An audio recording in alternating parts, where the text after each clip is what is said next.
Grand Rising and welcome to another segment of CLG Viewpoint.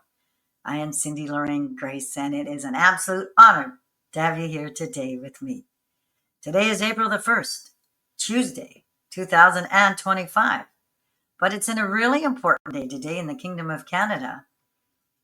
It is a brand new year, year 0035. Yes, year 0035. Divina Vita. It's a brand new year in the Kingdom of Canada under natural law. Something to check into. Today we will be covering a gardening video from my husband, Mr. Andre. He will show you what he has grown and the plants that he has planted at the farm.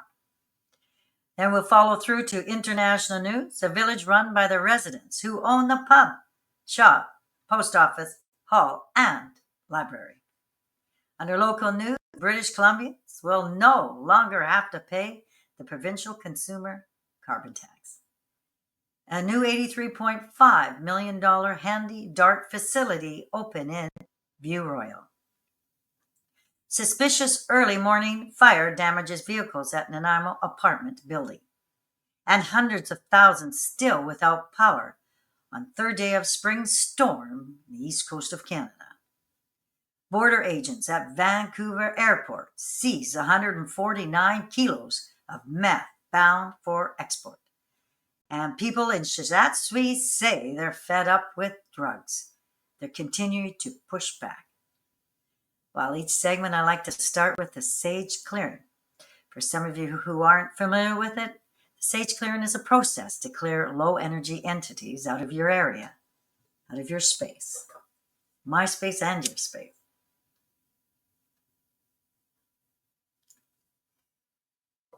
To all low energies, you are sent back to your perfect place. Only divine love and divine light is allowed here, and so it is. And divine light. And now, on to Mr. Andre's video showing us his plants, his gardens. It's just amazing what he's done. Enjoy.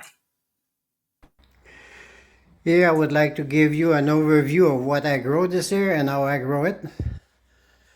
I grow tomato, pepper, basil, cilantro, and some pea shoot.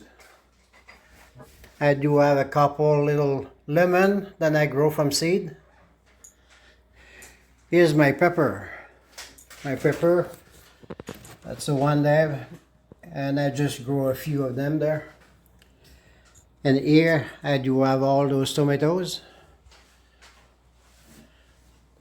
I start them at the beginning of February. That's approximately 7 to 8 weeks right now. And I grow them from a little puck, and before they go in the greenhouse. After 7 weeks, the tomato and the pepper will be transferred in the greenhouse over here. Like you see, my greenhouse is hydroponic, and I already transfer 45 plants in it already. Hydroponic, they will be there for another month before I transfer that to my other greenhouse. Over here I have the water pumping on top the top tube, and is all going down slowly to the bottom tube. I rotate the water every 2 hours just for 10 minutes. Here I do have my free range chicken. Just wander in the yard all day. Over here I have my other greenhouse where all my tomato and pepper will end up to. I do have raised bed for other vegetable that I will grow throughout the season. Inside my greenhouse I grow tomato in the dirt, and it's all covered with a overlay, then the weed doesn't carry on throughout the season. And I'm already have like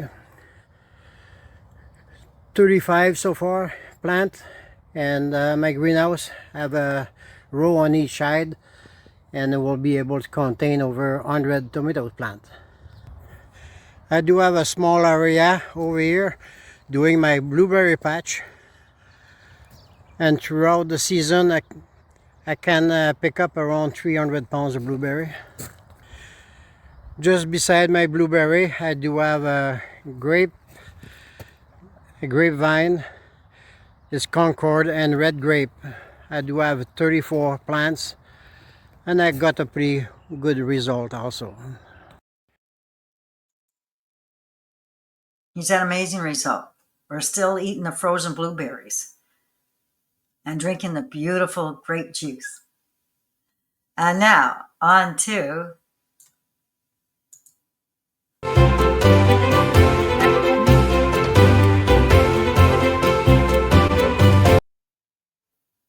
MSN News, UK, March the 30th, 2025. A village run by the residents who own the pub, shop, post office, hall, and library.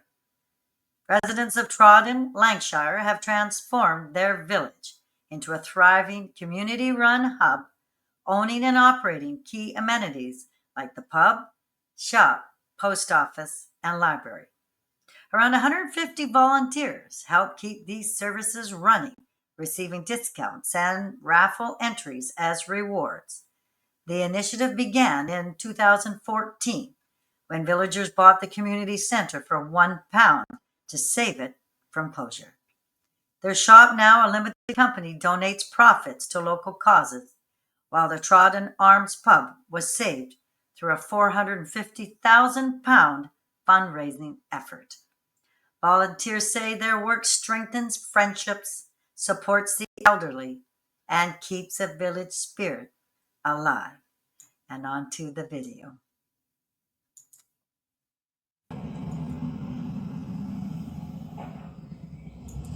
I'm Mike, and I'm the post office man. They all call me the postie, and I've been doing this for about 4 years now at Trawden. This is one of my very favourite outreaches, because the people are all very nice. It's marvellous what the volunteers have done and what everybody has done to set this up and keep the village alive.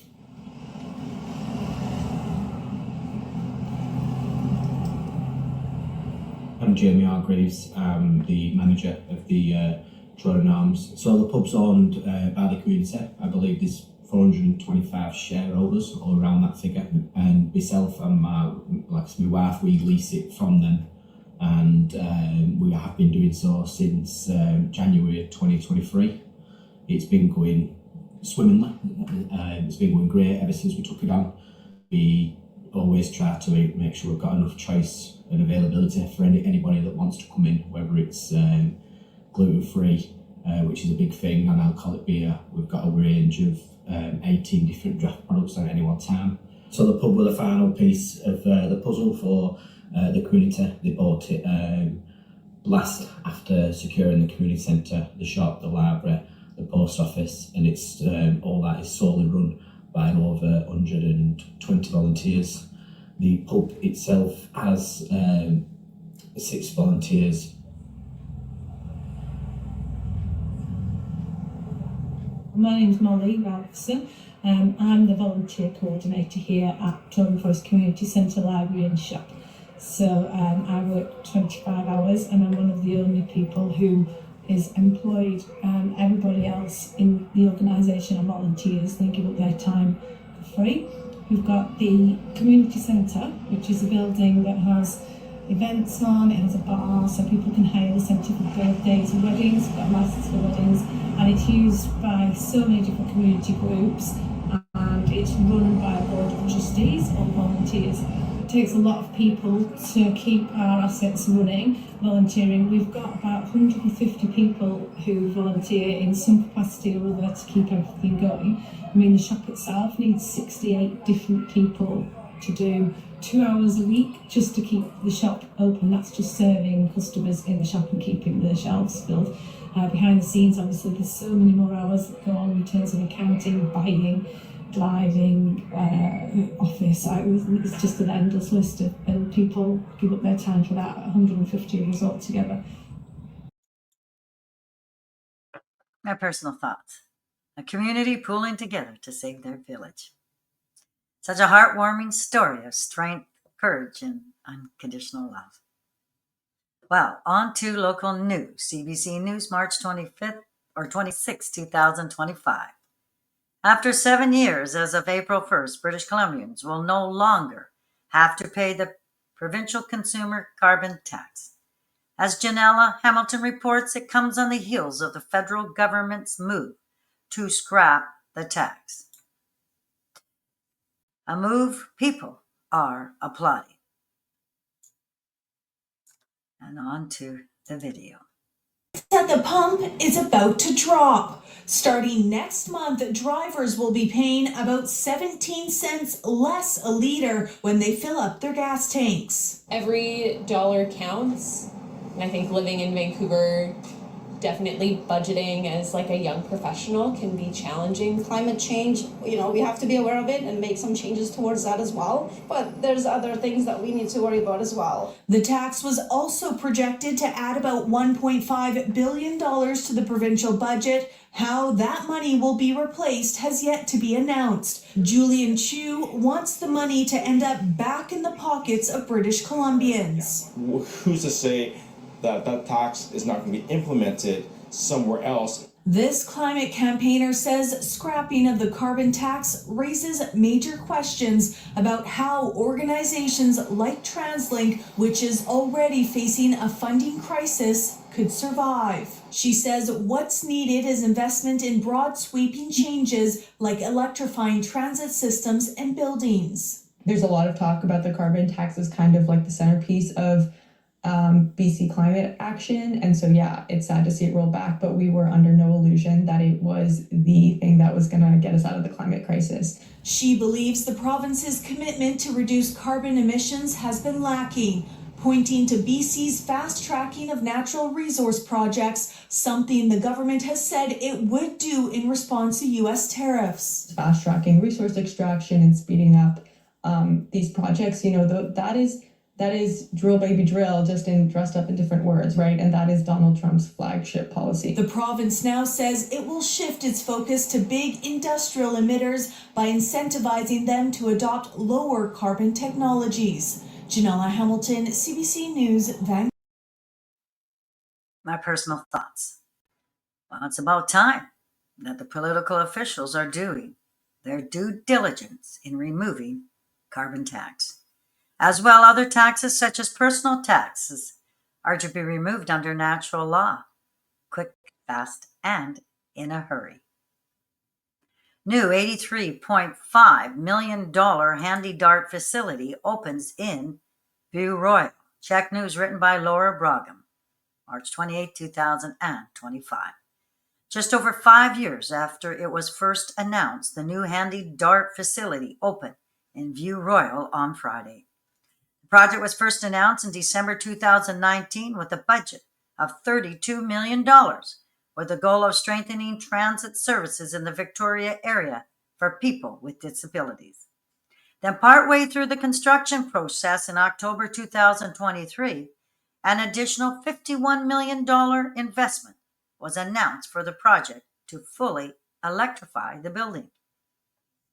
Now, after 1.5 years of planning, 2 years of design and permitting, and 2.5 of site prep and construction, the building has opened and will be the new home to Handy Dart service in the region.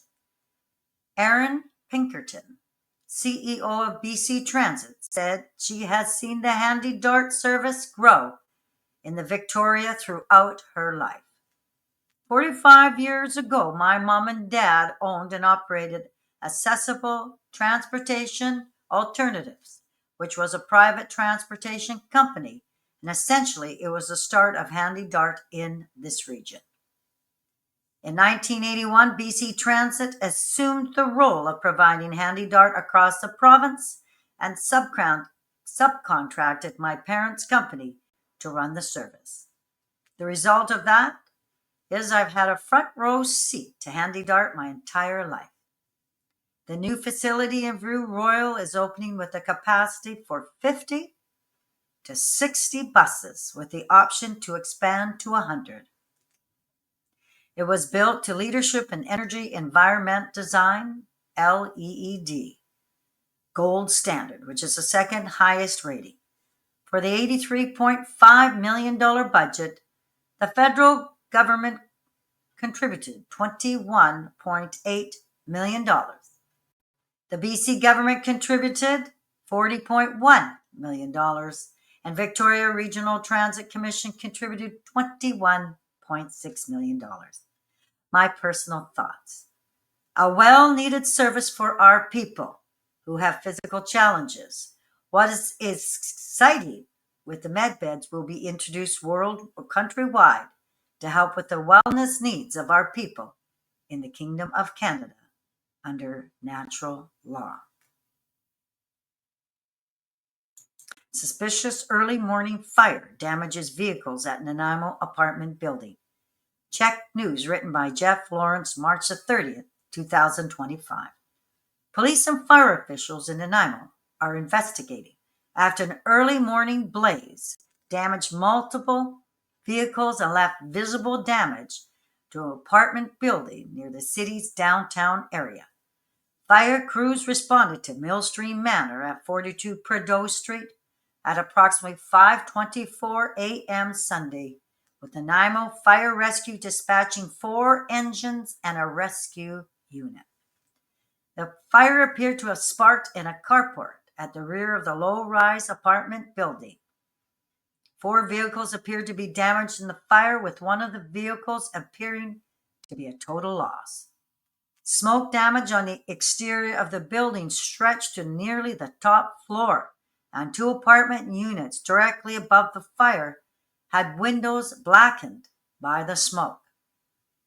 Nanaimo RCMP has confirmed to Check News that the blaze is being investigated as suspicious. Though no further details were immediately available, Emergency Social Services was on scene to aid the residents, Nanaimo Fire Rescue said. My personal thoughts. So grateful that no one was in harm's way. It could have been a real disaster. Hundreds of thousands still without power on third day of spring storm. CTV News, written by March 31st, 2025. Hundreds of thousands of people across Ontario were still without power on the third day of a spring storm, after freezing rain coated swaths of the province with thick layers of ice. An outage map from provincial utility Hydro One showed more than 430,000 homes and businesses remained without power Monday morning.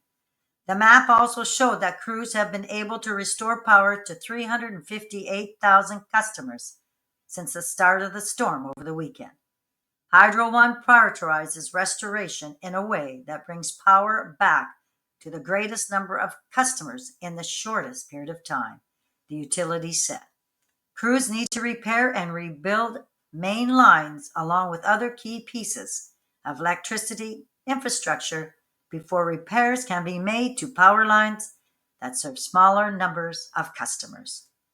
Ontario Provincial Police said warming centers opened in Orilla and Tay Township, which are among the hardest hit areas of central Ontario. The cities of Orillia and Peterborough, as well as the Cottage Country district of Muskoka, all declared states of emergency. Environment Canada said freezing rain in affected parts of the province is expected to ease this morning, but the agency warned the system is moving east. The weather agency said Quebec, New Brunswick, and parts of northern Nova Scotia's mainland and Prince Edward Island were under freezing rain warnings Monday morning. And on to the video. Everywhere you look, branches buckle under the weight of a storm that coated large pockets of Ontario in ice before heading east. As you can hear the cracking in behind, we've got power lines down. Waking up to this was overwhelming. It's just really hard to look at right now. The buildup of ice was no match for trees or hydro poles. Now hundreds of thousands of homes in Ontario have no power. So we anticipate, given the scale and impact of this storm, that it will take several days to get every last customer restored. Several cities have declared a state of emergency, including Peterborough. Its mayor estimates the cleanup will take between 2 to 3 weeks. There is an extensive amount of damage, particularly with trees. Hydro lines are down, and right now we probably have about 40,000 individuals that don't have any power. In and around Barrie, there was no sign of spring either, more like a winter wasteland. We're kind of struggling to keep ourselves going. We got generators going, power lines are down, so we got no power. But yeah, it's pretty hard. Hopefully it's the last time we do it this year. In Ottawa, Saturday meant shoveling. Sunday, salting. It's Canada, it's spring, you're going to kind of expect it, and you still got to keep moving. Environment Canada has issued weather warnings for parts of Quebec and the Maritimes. Here in New Brunswick, it's started snowing already. It's expected to turn to ice pellets and then freezing rain by the morning. My personal thoughts. Sending much prayers and love to the people of the East Coast. Border agents at Vancouver Airport seized 149 kilos of meth bound for export. Written by Todd Coyne. CTV News, March 31st, 2025. Canadian border agents seized 149 kilograms of meth bound for export to Australia, New Zealand, and Hong Kong in 6 separate searches of passenger luggage at the Vancouver International Airport earlier this year. The Canada Border Services Agency announced the seizures in a statement Monday, estimated the street value of the drugs at $500,000.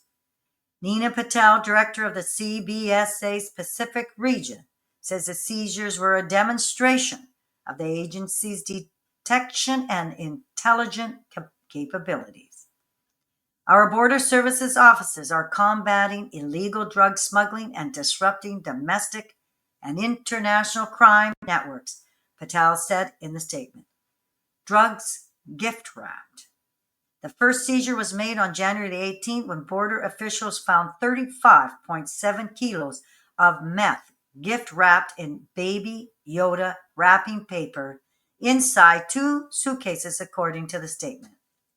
The agency says the drugs were destined for export to Hong Kong.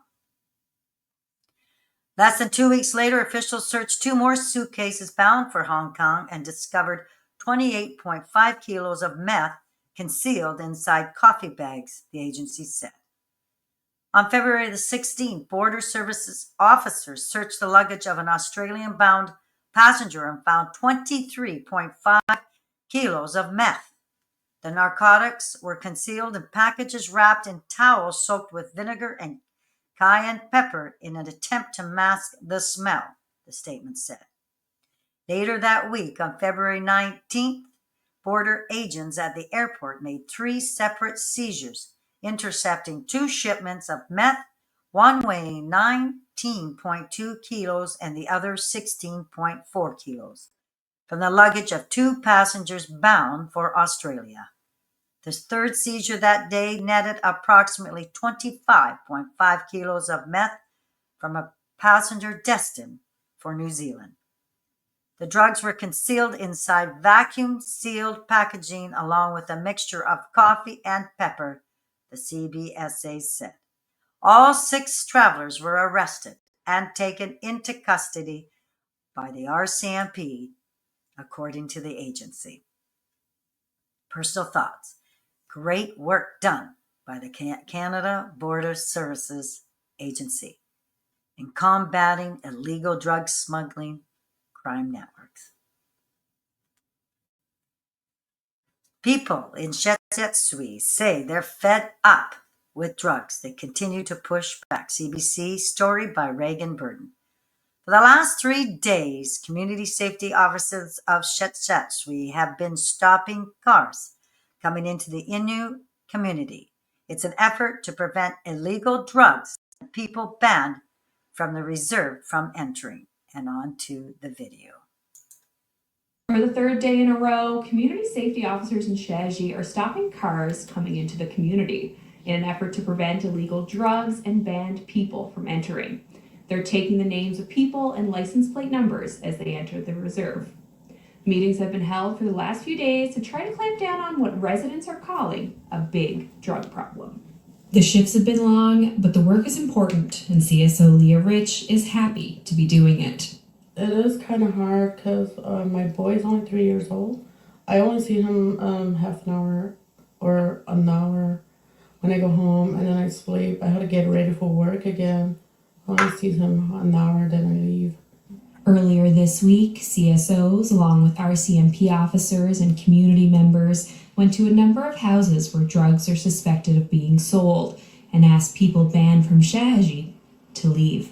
In a press release earlier today, the RCMP in Happy Valley Goose Bay said officers arrested 2 in the community for drug trafficking. The man and woman were arrested last Friday after police responded to a tip from the public. The pair are charged with possession of cocaine and possession for the purpose of trafficking cocaine. What's people's response been like in the community to, having to come through the checkpoint? They're reacting good. Some people are asking what's going on, and so we just explain to them. Community safety officers have not been given an end date for these checkpoints. The next community meeting is set to take place on Tuesday at the Mary May Healing Center, with plans in the works to support folks who want to stop using drugs and support folks who want to stop selling drugs. Reagan Burden, CBC News, CLG. Our personal thoughts. When a community bands together to rid its community of illegal drugs, it shows you how the voice and strength of a group of concerned people for the well-being of their community can make such a positive difference. Ridding the community of crime and illegal drugs under natural law. I am Cindy Lorraine Grais of CLG View Point, and I thank you so much from the bottom of my heart for you being here today. If you feel compelled to share this forum, please do. I have a wonderful, wonderful video, or a clip actually, of Dr. Virtual 7, The Power of Shungite Personal Energy Protection. Enjoy. We'll see you tomorrow, April the 2nd, 2025, until we meet again. And Happy New Year under natural law.